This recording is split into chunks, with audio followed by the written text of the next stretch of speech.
acclaimed Italian pianist Maurizio Pollini dies at age 82, Ireland poised to get its youngest ever premier as Simon Harris elected leader of Fine Gael party. Thousands of faithful attend Palm Sunday celebrations in Jerusalem against a backdrop of war.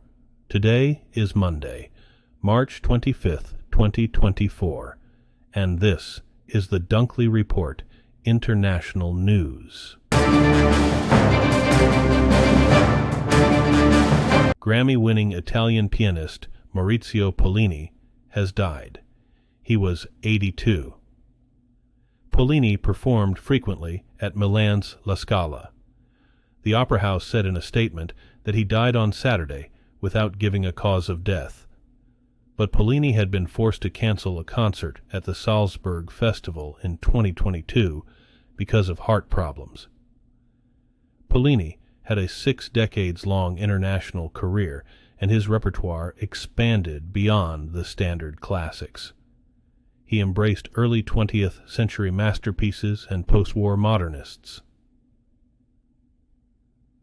La Scala called the pianist one of the great musicians of our time, and a fundamental reference in the artistic life of the theater for over 50 years.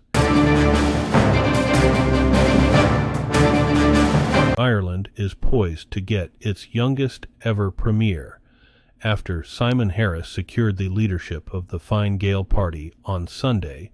He replaces Leo Varadkar, who announced his surprise resignation last week. The 37-year-old Harris has been the coalition government's further and higher education minister.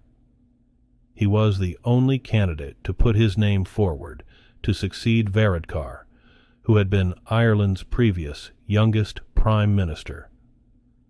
Harris is expected to be formally elected premier in the Irish Parliament in April after lawmakers return from their Easter break. Harris said this was a moment for Fine Gael to reconnect with the people and pledged to fight against populist forces in Irish politics.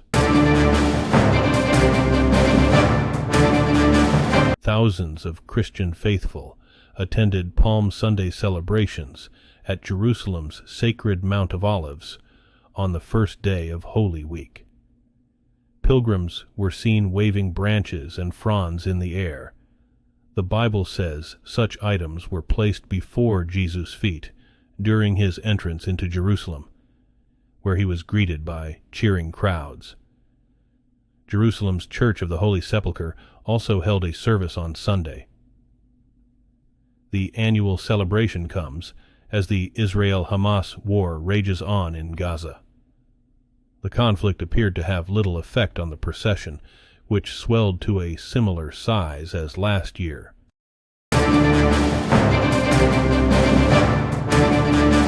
The bodies of 3 Rohingya refugees were found in the sea as the Indonesian authorities ended a search for survivors from a boat that capsized near Aceh province, the provincial search and rescue agency said Sunday.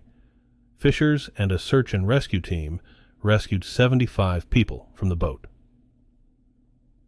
On Thursday, 44 men, 22 women, and 9 children, after they waded through the night on its overturned hull.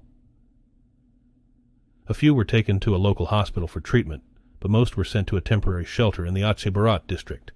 Several told UNHCR workers they had lost family members on the journey.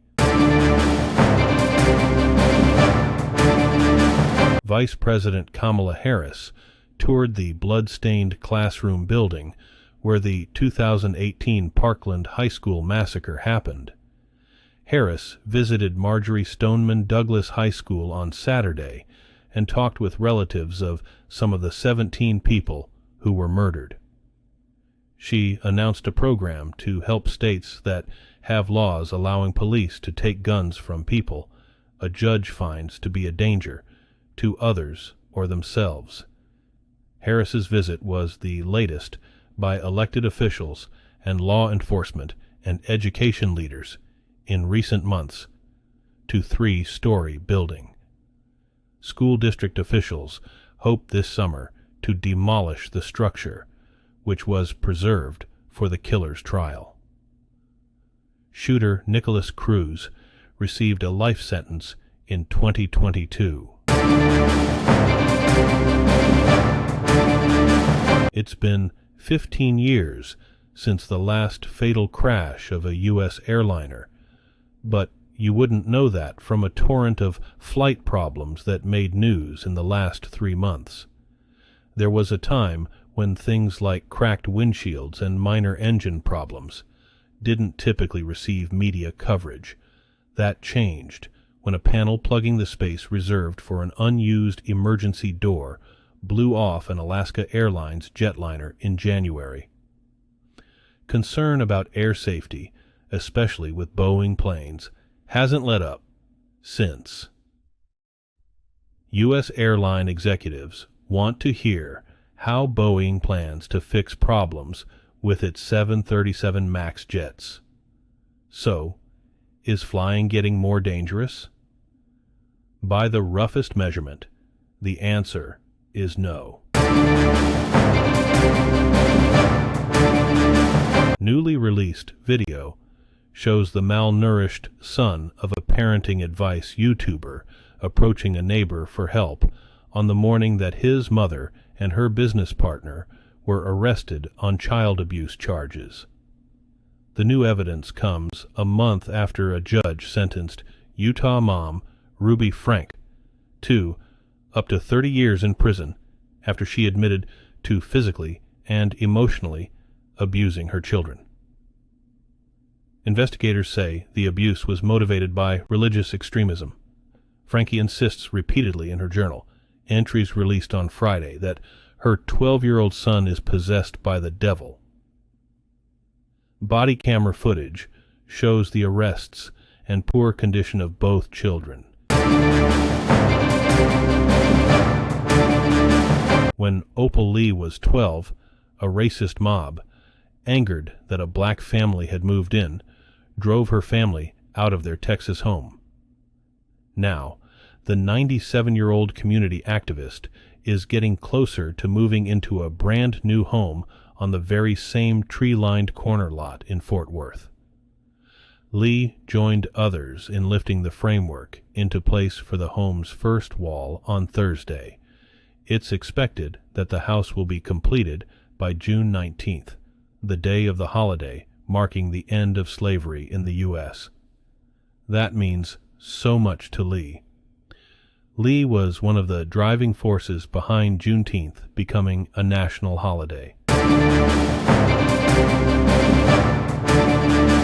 The U.S. Education Department says it discovered a calculation error in hundreds of thousands of student financial aid applications sent to colleges this month and will need to reprocess them.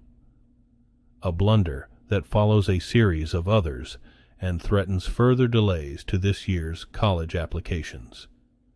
The department says a vendor incorrectly calculated a financial aid formula for more than 200,000 students. The information was sent to colleges to help them prepare financial aid packages, but now needs to be recalculated, even as the department works through a backlog of more than 4 million other financial aid applications.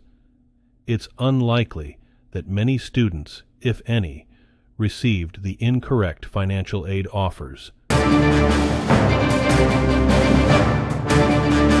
Police in Indianapolis say one person was killed and 5 others, including a police officer, were wounded in an early morning shooting. Indianapolis Metropolitan Police Department Chief Christopher Bailey says 2 officers were working off-duty at a bar on East Washington Street when a disturbance erupted in the parking lot around 1:30 a.m. Sunday. Both officers exchanged gunfire with at least one suspect. One officer was shot in the upper thigh, but was in stable condition. 3 men and a woman also were shot and taken to hospitals with non-life-threatening injuries. A man with gunshot wounds arrived separately at a hospital and died despite treatment. Detectives believe he was connected to the shooting. The shooting remains under investigation. Thank you for joining us here at the Dunkley Report International News. Don't forget to like and subscribe for the latest breaking stories.